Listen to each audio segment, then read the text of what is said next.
Here in our backyard, there's been complete outrage over what's been happening half a world away in Ukraine. We are tracking protests from the White House all the way to the Russian embassy in Northwest D.C. Yeah, WDVM's Lex Suarez is live on the ground right outside the White House. Lex, set the scene for us. What are you hearing from protesters there?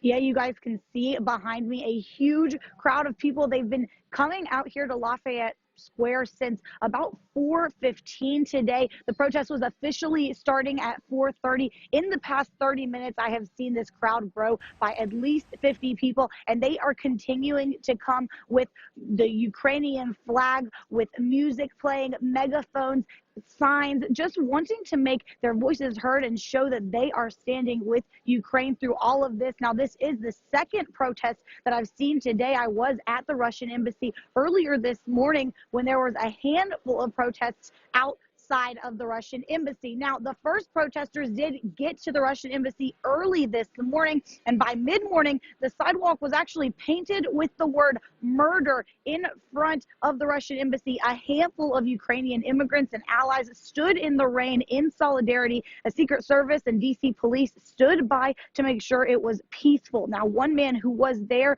and has family currently in the capital of Ukraine, and he's hoping for the rest of the world to come together to impose the toughest sanctions possible. He also recognized the great freedom that he has to be here in America, to be able to protest everything that is happening in his home country.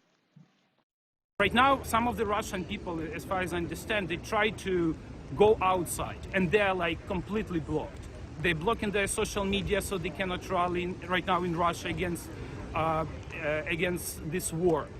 In US, we can freely talk, and this is what we realize.